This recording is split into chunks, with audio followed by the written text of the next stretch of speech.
Hello everyone, and welcome back to the Victory Lapp of Lothric, the semi-definitive Let's Play of Dark Souls 3 where we explore lore, gameplay, and PvP, and everything in between. So we'll pick up where we left off. We just met with Egon and Irina. We took Irina into our service, so she's gone back to Firelink's Shrine and Egon has disappeared along with her. We defeated a dastardly invader last time. So yeah, we'll carry on where we left off. We're going to finish up our exploration of the Undead settlement, and then we'll start the next episode by moving on to Path of Sacrifices. But first, let's go back to the bonfire so we can get our Estus. Right, so first of all, we need to go and speak to the old giant so we can get our white birch branch, so we can get our undead bone shard. We need to deal with the demon and meet with Sigurd, and then to finish off, hopefully we'll have time to kill the great curse-rotted Greatwood, which would be nice. Oh, bugger. Oh. Right.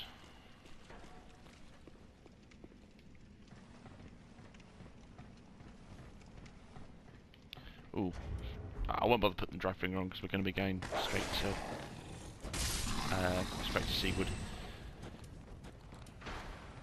Yeah, you go. You walk on, doggy.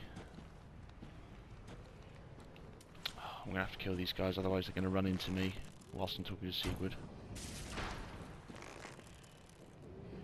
Go on. Oh, boo. Ow. Come to me.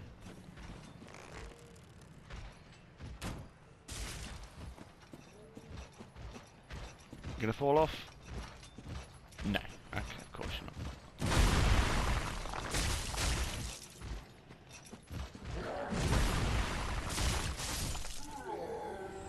I'm just curious. I'm not sure what those big boards attached to their backs are. I think.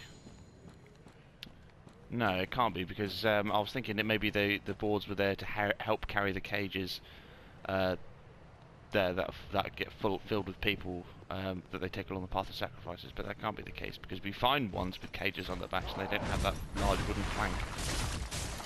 Whoop! Wasn't paying attention. Stop that. Right. You gonna give me a great machete? No, of course not. I'm gonna have to farm for that. Right, let's be on our way to meet an old friend.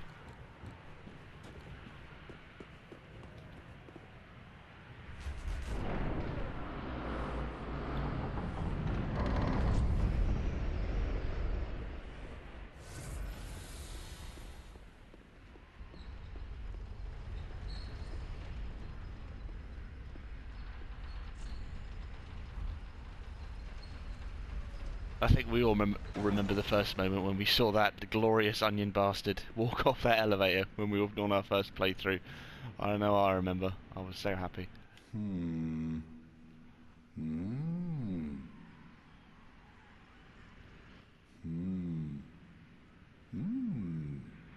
Oh. Pardon me, I was absorbed in thought. I am Siegwart of Katarina. To be honest, I'm in a bit of a pickle. Have you ever walked near a white birch only to be struck by a great arrow? Well, if I'm not mistaken, they come from this tower. Whoever it is, I'm sure I can talk some sense into them. But I have to find a way up, and that's just the trouble. This lift only goes down, you see, and... well, that doesn't get me anywhere. Oh, Sigurd, you do seem to be in a bit of a pickle. This lift only goes down. With a little warming up, eventually... No. I've got to use my head and think.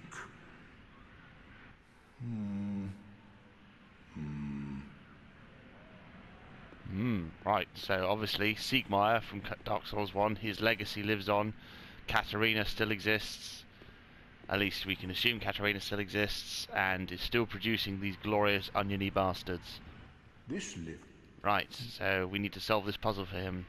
So you see, Sigurd, the thing you have to do is not get on the lift. Really is that simple.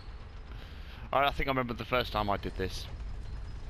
Because he said with a little warming up, maybe no, and I thought, oh, maybe that means pop an ember and then the elevator would work. And I was like, really, this never occurred to me. All right, bye, Sigurd. See you on the way down.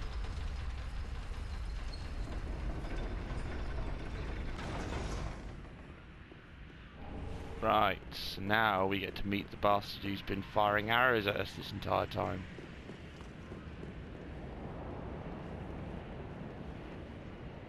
Hello there. Who are you? Make peace or leave. I help any time. And she gives us a young white birch branch. I help any time. Which I believe has a unique description. So let's have a look at that. Branch of a white birch received from a giant, apparently as a token of friendship. Becomes something that blends into the surroundings, consumed with use. Good friend, no hit. So, this giant, we obviously don't know his origins, but we know we can glean several things from what he does, his actions in the game and the items that he has on him. So he's using Goth's great bow. This is Goth's great bow. This is what, Dragon Slayer Goth used. He's using Goth's great arrows. He has, when he dies, he drops the Hawk Ring, which is Goth's ring. And he is protecting, you can see there, the white birch trees, which are relics of Ulasil. And where do we find Goth? Ulasil. So, there are several options here. Either this is Goth, and he's sort of decayed and aged to the point where, and he's just this sort of hulking giant with sort of no mind, a bit like the blacksmith giant in Dark Souls 1, where he remembers his craft, he remembers how to fire a bow, but he doesn't remember anyone else. Or it's simply this giant is just carrying on Goth's legacy. He was left this stuff by Goth, because obviously Goth was a giant and he was friends with the giants, so maybe he bestowed his equipment and his duty onto his friends and his kin. And to be honest, it's sort of either of those explanations are viable, really.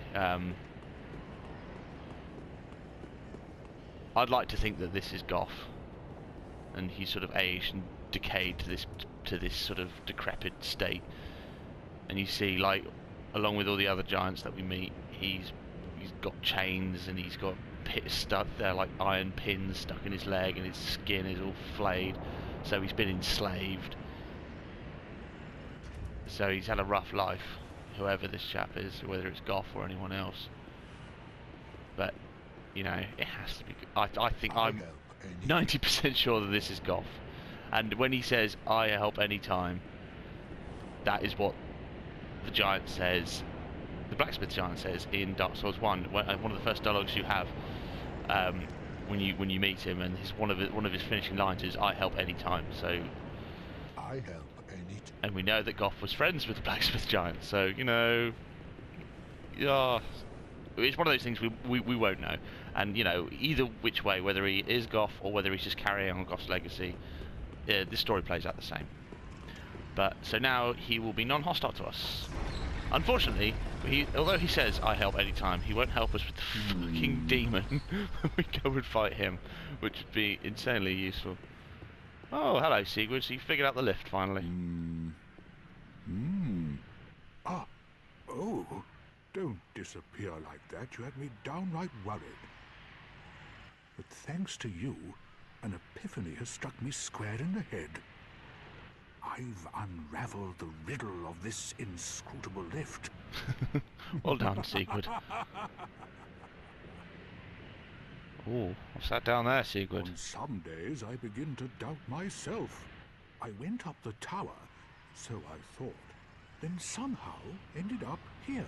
You just rolled off, did you? Not exactly sure what happened. Anyhow, do you see that?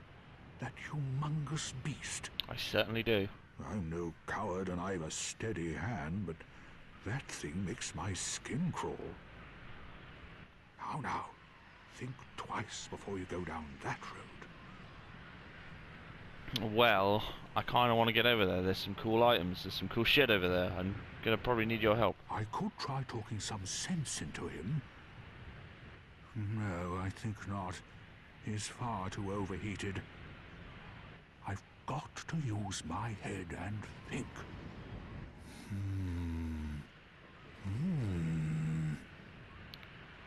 Well, I think we should just go down there, man. You know, there's two of us and there's one of him. I'm sure we can take him. I could try talking... He's far too overheated. Very good.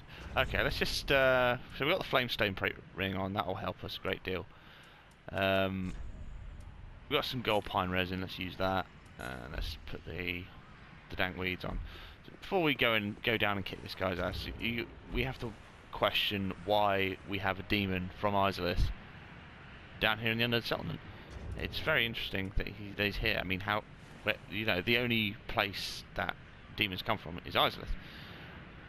We do meet another demon up when we go into Farron Swamp and we go up to the broken bridge that leads into Lothric. We will find another demon that's lost its flame there, and we know that Lorien defeated the demon prince. So, is this someone who was brought back by Lorien, or escaped from Izalith when Lorien was there? We don't really get an answer to this. But you know what, Sigurd? I say we just fucking go for it. Let's go kick this guy's ass.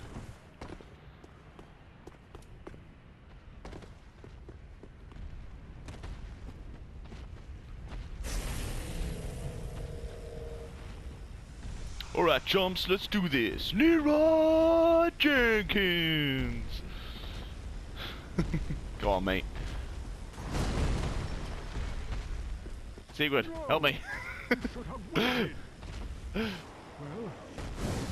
Well, I, Sigurd of the Knights of Katarina, fight by your side.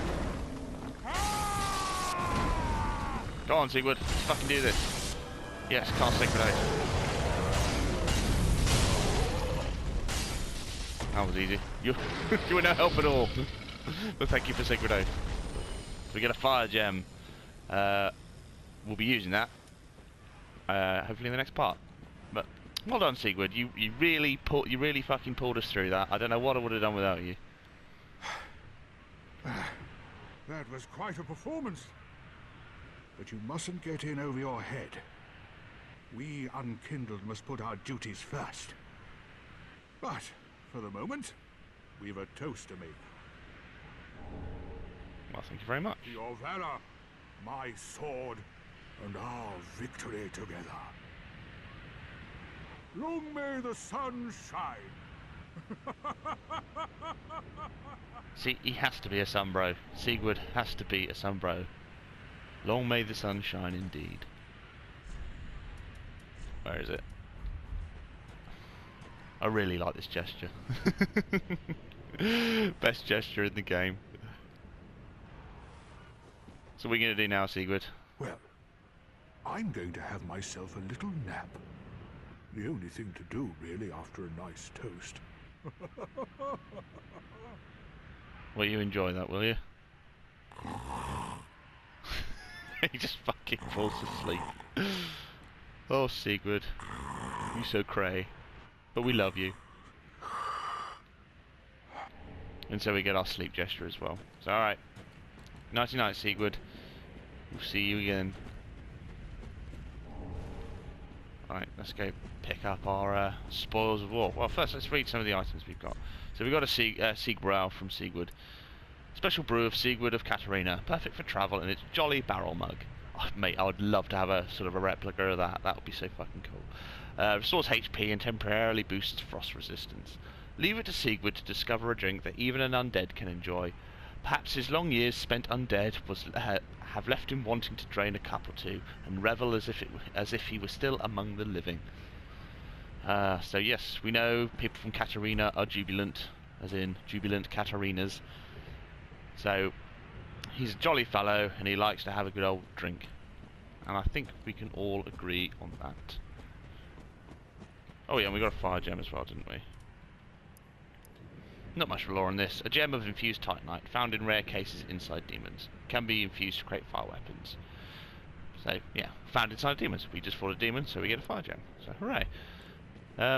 Quite good early game. Obviously, there's a lot of PvE that's weak to fire, so you can take the fire gem as a starting gift, which is not a bad idea. We've got a large club as well, the the shittier cousin of the great club. We might end up using this a little later in the playthrough, just so we can use something that no one ever fucking uses. Large wooden club requires considerable strength to wield, characterised by savage leaping attacks. Its weight makes it easier to break the guard of shields. It's pretty. It's, you know, instead of having the cool sort of roll catch R2 or the great club, it's just got this really shitty up and downy one. Still get the great club moveset, and you get Warcry as well, which is the same as the great club. So it's basically inferior in every way. I suppose if you wanted to do a low level character with the great hammer, and you don't want to invest the stats for the great club, a large club might be a good idea. Anyway, let's go back to what we're doing. Right, see these body bags up here. I used to think the only way you could get them is by using projectiles. However, you can, ooh, Northerners set as well. We'll read that in a second. Yeah, you can actually just walk up here, just like this. So you just bat it down and get it then. So if you don't have any projectiles on you, easy way to get it. Come on, for fuck's sake. Just go. And we get our pale tongue. Right, so that will trigger Leonhard to give us the key to go get the Dark Wraith to get the whole Red Eye Orb. But we're going to do some invasions before that. Once we get that Bone Shard, I'll smash those cracked Red Eye Orbs we've got, and then I'll see if we can get some invasions in the Undead settlement. See if we don't get ganked, ganked to buggery. So we've got the Northerners set. Let's read that. Where is it?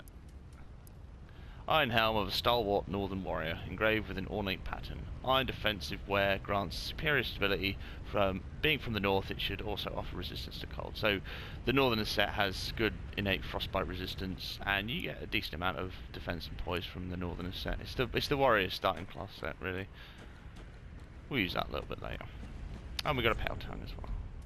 Of course, how could I forget? Pale tongue, proof of a red orb invader's victory over a host of embers. Claiming tongues as trophies was originally the practice of an infamous troop of invaders who offered them to their speechless goddess. So when it says a practice of an infamous troop of invaders who offered them to their speechless goddess, obviously they're talking about Rosaria, because I don't think there's... Well, actually, now that I think about it, obviously the Anastasia of Astoria was the original Firekeeper of Dark Souls 1. She was speechless. I don't know if maybe that's her legacy. No, it can't be. It can't be anything to do with her. I think that's just talking about Rosaria, and the infamous troop of invaders is Rosaria's fingers. That makes sense. Red bug pellet. Interesting item. Has some uses in game. Medicinal pellet made from crushed insects. The red type temporarily boosts fire damage absorption. Prepared in the Cathedral of the Deep by evangelists who dole them out to followers to ease their suffering whilst they burn.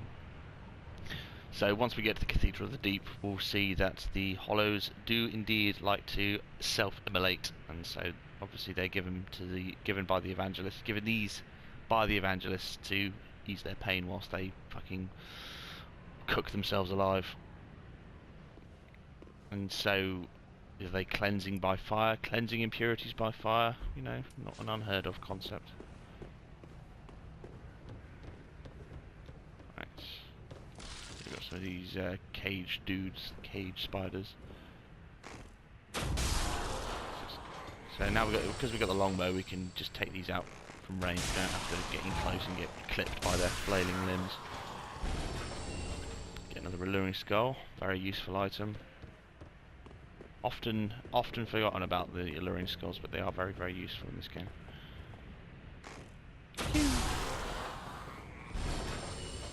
Nasty doggos. Nice. One shot. He's like, Frank? Frank, what's wrong? Dead. Right, so we've got a nasty little ambush here. We've got all these cage dudes waiting to drop down. As soon as we open that chest, all these cage dudes will drop down. So let's just take these out.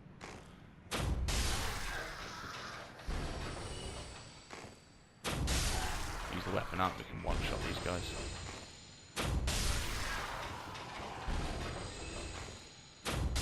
Nice. Right. Human pine resin. A very useful resin indeed. Where are you? Charcoal pine resin rotted with human body fluids. Temporarily applies dark to right-hand weapon. Normally used in the Undead settlement for preservation and burials, but can mature into this state, becoming a valuable substance used in a certain ceremony, often seen for trade at exorbitant prices. So it applies dark damage to your weapon, and it's considered one of the better resins, because obviously people's dark defense is usually quite low, and you get a decent amount of AR out of it. So yeah, it is charcoal pine resin rotted with human body fluids. So the charcoal pine resin used in the Undead settlement to preserve undead bodies after dissection and to bury them. So left out with the human body fluids, it turns into human pine resin. Preservation and burials, indeed. You see this is quite a nice little area. It's like a sort of a study or a library. We see these tree people sitting around their desks here, in front of these books. I have to know, why are you turning into trees? Let's have another look.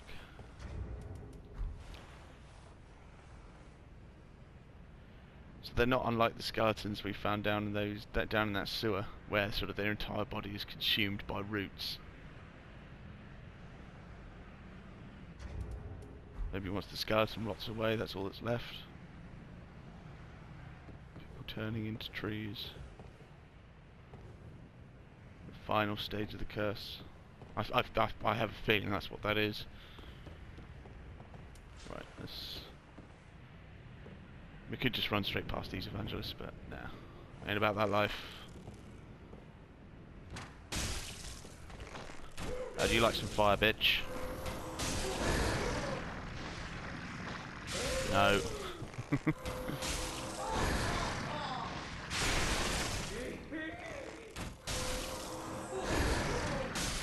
Whoop. Come on. There we go. Right, okay, now we can take this other one out in melee. The bastards. Too slow. Bullshit. Right, we see these two evangelists are up here, so were they overseeing what these people were doing? Or did they just turn up later? Interesting.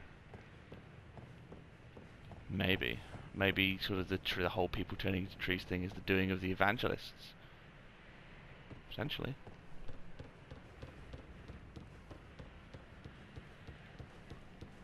Right.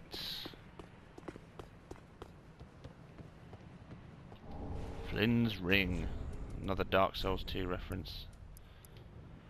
Ring of Flynn, the eulogized thief. Lowering equip load increases attack power. Flynn fought with the wind on his side and was a hero among the weak and poor. Yet even his admirers knew that it was little more than an idyllic fable. So basically, you know, lower your equip burden, the higher your damage output. However, it's, you know, it's not a huge bonus. Like, you have to go pretty much naked.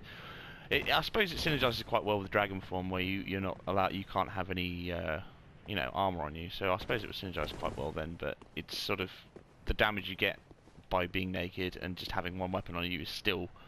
The damage boost isn't that amazing. Right. Homeward Bonio. Right. Make a jump.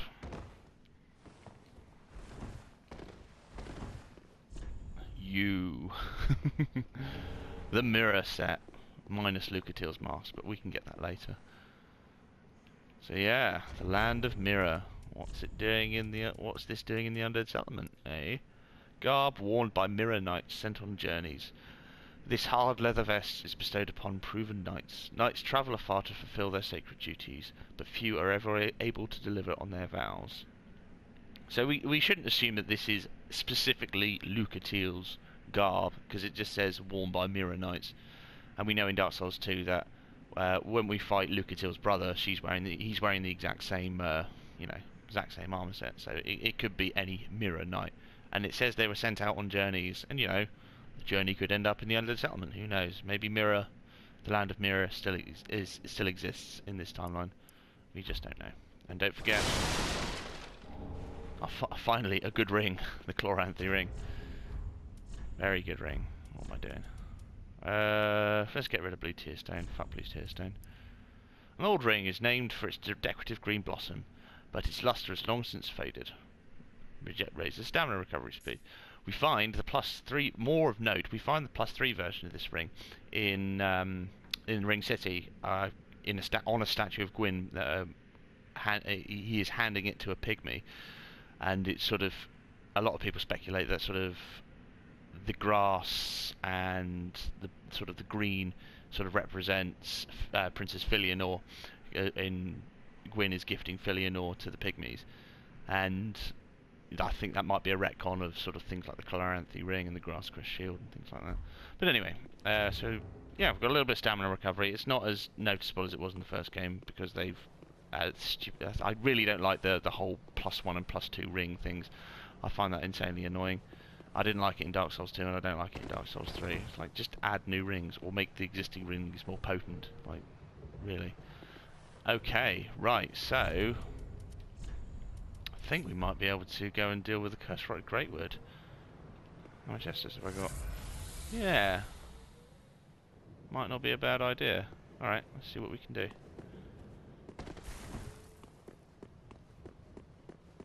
So we got a Charcoal Pine Resin, because he's weak to fire. Ooh, Summon Sign. Sharina. Using Sellsword set. Very good. How am I going to do this? I think we just go fucking do it. Yeah, let's just fucking wreck him.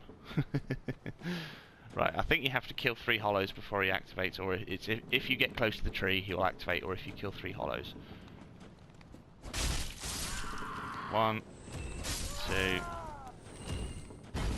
3. Oh no, maybe not. Oh, there we go. Right, let's just do as much damage as we can.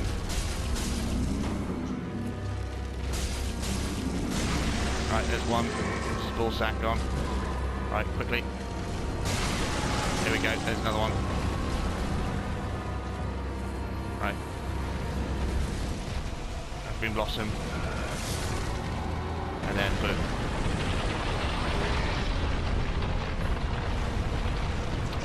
Down to Malmaker's Ring. Right.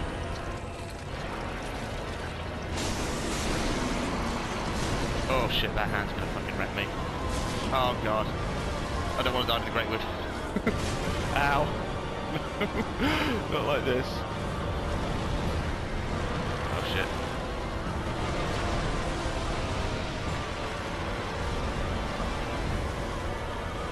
Can't step in the goo, or I'll take damage. Come on.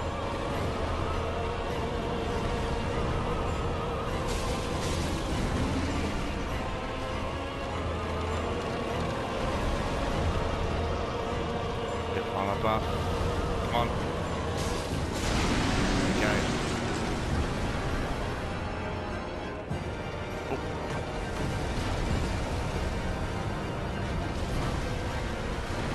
Whoop.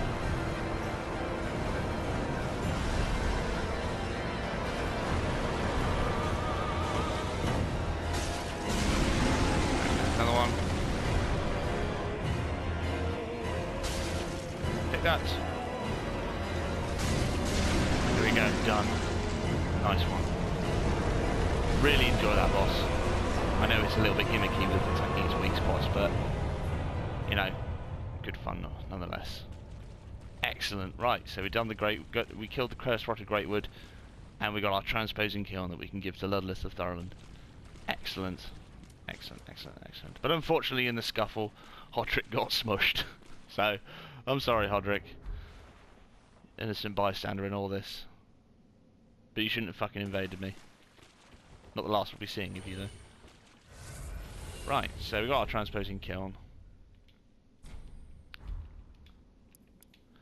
An old transposing kiln from Courland, crafted with stitched crystal lizard hide. Give to Ludleth, Lord of Cinder, to conduct soul transposition. This kiln can transpose twisted souls to craft special items with their concentrated essence, deemed forbidden by those unable to make proper use of it. Looks a little bit like what were those things in Dark Souls 1 that people almost never saw? Ah, bugger. Fucking hell, I can't remember the name of them now. Someone remind me in the comments. Little scurrying creature. Looks a little bit like a transposing kiln. Yeah, it looks a little bit like that. Made from stitched crystal lizard hide. So we have to give this to Ludleth. And he can create boss weapons for us. You also got Boss Soul. Soul of the curse-rotted Greatwood, one of the twisted souls steeped in strength. Used to acquire many souls or transposed to extract its true strength. Ever since its establishment, all manner of curses have managed to seep into the undead settlement. The worst of them was sealed away inside a spirit tree, but eventually the curses took their toll. Indeed. See, the actual item sprite there looks a lot different to all the other boss souls that we end up getting. It's sort of lots of smaller souls sort of coalesced into one, so lots of smaller curses amalgamated together into one big curse kind of thing. Lots of smaller souls smushed together to form a large soul. Did we read Vort's soul? Vort serves as an outrider knight, never far from the fleeting dancer. Indeed. Cool. So let's fucking go back to Firelink.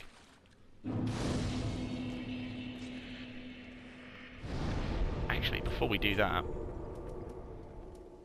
let's get all those items now that we've made friends with the giant.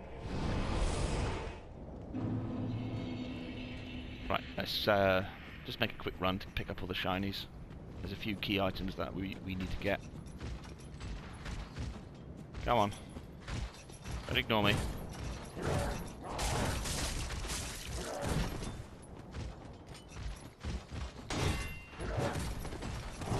Whoop. Oh, is that a machete? Yes, nice, great machete. Excellent, don't have to farm for that now. This giant machete has a slash attack, and it is a worker's tool in the undead settlement. This dismantling tool was not originally intended for use in battle. So, you know, much like all the other weapons that we get off the undead settlement workers, none of their weapons were intended for battle. They've just been repurposed in order to fend us off. Right, now the giant's on our side, we don't have to worry. Ha ha ha!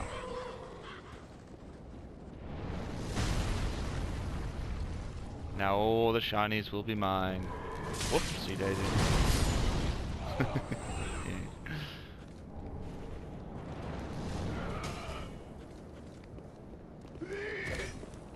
Come on. Haha. Loser. It's better not jump off the edge here. Cool. Right, the undead bones hard. Let's, now that we have a little bit of room to breathe, let's get the bone shard. Undead bones that yet burn. Cast it into the shrine bonfire to boost the recovery provided by the Estus. The bonfire's cinders are the bones of undead, and a bone that still burns is a fresh cinder indeed. Before feeding upon death, one must first pray to it. Which I suppose is, I don't know, just we'll have to have a look and see what the animation is whilst he's putting the bones in the fire. Interesting. I'm trying to work out what the image is. It's a little bit like the Sublime Bone Tusk from 2. They obviously carried over that. They liked that idea and decided to carry it over, where using bone dust or the bone shards will increase the Estus flash power. Right, one more ambush up here. I see you. Waiting to ambush me, fighter. I'm not going to fall for your troll tricks. Go on, come down here. Do I have any gold coins? No, I don't. That's annoying. Do, however, have a mimic hat. So I want that flamberge. Give me your flamberge. Fuck. Oh, one day I will own a flamberge. One day. So, cleric stuff. And, more importantly, Mortician's Ashes. Right. Umbral Ash of a resident of the Undead settlement who made a living burying corpses. With this, the shrine handmaid will prepare new items. So it looks like he's holding a human pine resin in his hand there. So yeah, so we know that the dissection and burial of corpses is a ceremony that is no longer practiced in the Undead settlement, which is why the Mortician is dead. One would assume. It makes sense, wouldn't it? Maybe they either he just died, or you know, they killed him because they had no more use for him. And we also got the cleric set. Where are you? Really shit fashion, the cleric set. A hat worn by cleric turned undead, typical attire for blue-robed travellers. It is said that they were entrusted with a duty, still its nature is yet to be revealed. So, the important thing about the cleric set is this chest piece. Unmistakable vibrant blue robes, blah blah blah. They bore large covers on their backs to ensure that they would not become seed beds for the spreading darkness. That is the most important point we can glean from this armor set. And because the shell on their back looks an awful lot like the shells on the backs of the pilgrims from the Londor pilgrims, like Yol. Like, were they once clerics? Do they both understand the nature of the curse, and therefore they both take the same precautions to prevent it? Seedbeds for spreading chaos. Seedbeds, trees, you know, tree lore. It all comes back to trees, people. Seedbed for the spreading darkness. Seedbed. Very, very interesting indeed. Right. Let's not waste a homeward bone. Let's just go to the bonfire and head back to Firelink.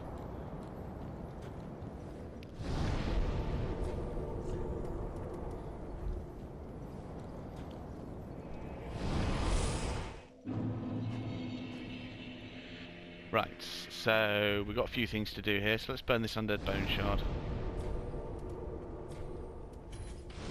See, he doesn't pray to it, he just sits there. Interesting. I know you sort of adopt the prayer position when you use a homeward bone. Maybe that's what they're referencing. Right, so now that's increased our Estus Flask healing power, which is going to be very useful. And now we also have something for you, Ludleth. Fret not, my feet are here firmly planted, for I am the Lord, and this is my throne. Listen, this might pique thine interest. Before I was a Lord of Cinder, I was a student of transposition, the process of extracting and coalescing the essence of a soul. A forbidden art that once left a foul stain upon Corlin's honor. 'Tis an art that grants powers once thought unattainable. Most transposing kilns were lost with Corland, but this place is a crossing for all manner of cursed objects. If thou happenest upon a transposing kiln, bring it to me, quick. Well, that's incredibly convenient, Ludleth, because I just so happen to have one. Oh, belike it is a transposing kiln in thy possession. Seen better days, but methinks it shall suffice. Now, bring to me a twisted soul. Transposition is the art of extracting and coalescing the essence of a soul. In transposing a twisted soul, its true power transferreth to thee. Thy purpose is to seek lords and slay them. What's to fear in a little transposition now? Well, indeed. What is there to fear? Have any more dialogue? Knowest thou of our purpose? 5 thrones. Yes. So it is. Telling us to get the 5 lords. Right. What can we get so far? So we can use the 2 twisted souls we got from the Great Wood and Vort. So we can either have the Hollow Slayer, which is from the Curse-Rotted Great Wood. Great weapon. Never really used it though. Great sword used for a lifetime by a masked knight. Harbours the fears that lurk within the minds of hollows and is particularly effective against them. Bestowed to a proper mirror knight long ago. 2-hand to execute special sword techniques. So yeah, it belonged to Lucatiel, and obviously she feared going hollow. She feared losing her mind most of all, and so this sort of sword reflects that, and it deals more damage to hollow enemies. Doesn't affect PvP, I believe. So if you're up against someone who's hollowed from Uria's and Yoel's questline, you won't deal more damage with the Hollow Slayer, which is unfortunate. But yeah, great weapon. Vort's Great Hammer, great low-level invasion weapon. If you want to do sort of a poisey mini strength build, fucking a lot of weight, and obviously requires a significant amount of strength, even just to two-hand it. But the 110 frostbite modifier, fantastic. So yeah, we might play around with that a little bit. Great hammer wielded by Vort, the Outrider Knight of the Boreal Valley. Weapon is imbued with frost and causes frostbite. Frost accumulates in the body, causing frostbite, which saps one's health, lowers absorption, and slows stamina recovery. I quite like frostbite as a status effect, and I think a lot of people forget. You know, they'll see sort of the damage and they'll think that's all it is, but yeah, it does indeed lower absorption and slow stamina recovery. So that's a nice little bonus for PvP. We've got Arstor's Spear, something I don't think I've ever seen out in the wild before. One of the curses that festered within the belly of the Great Wood, and a terrible weapon favoured by Earl Arstor the Impaler, so Arstor of Kareem. The spear is wreathed in rotten, heavily poisonous meat. Defeating foes restores HP. Interesting. So obviously Earl Arstor was famous for the use and manipulation of curses. It makes sense that from the soul of the Curse-Rotted Great Wood we can get a relic from Arstor, and then we can get the Pontiff's Left Eye Ring from Vort's soul. So bewitching ring that Pontiff Sullivan bestowed upon his knights. Recovers HP with successive attacks. Knights who peer into the black orb are lured into battles of death, transformed into frenzied beasts. No wonder the Pontiff only provides these rings to those dispatched to foreign lands. Interesting. You can sort of make some quite interesting builds, especially with PvE, using sort of this kind of playstyle where the more attacks you do, the more sort of damage you do, and B, health you recover. So it synergizes quite well with things like daggers and like the Sellsword Twin Blades, and I think the Old Wolf's Curved Sword has an auxiliary effect similar to that, so it synergizes quite nicely with that. But we won't do anything just yet. Treat the Firekeeper not with discourtesy. She is much like thee. Prisoners both, kept to link the fire. Bear that in mind, Ludloth. Right, one last thing before we call that apart. Let's give the Mortician's ashes, not his asses, his ashes, to the handmaid. Ah, well met, Ashen One. How may I be of service? Gracious, passing fine ash thou'st given. Let this ash bestow nourishment. I only hope these new wares content thee.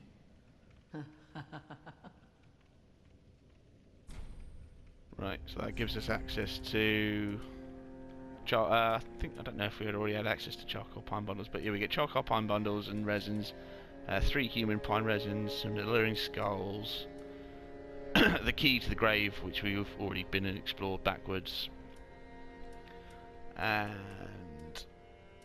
I think that's it. I don't know if the tower key is related to that. Oh, and a few embers and stuff. Yeah, so Ashen 1. right, so we're going to call that a part here. I'm going to spend some of the souls that I've acquired, and I'm going to change up the build now. We're done with sword and board for the moment, so we'll change up to a new build so we can go down the path of sacrifices. So thank you everyone for watching, and I'll see you next time.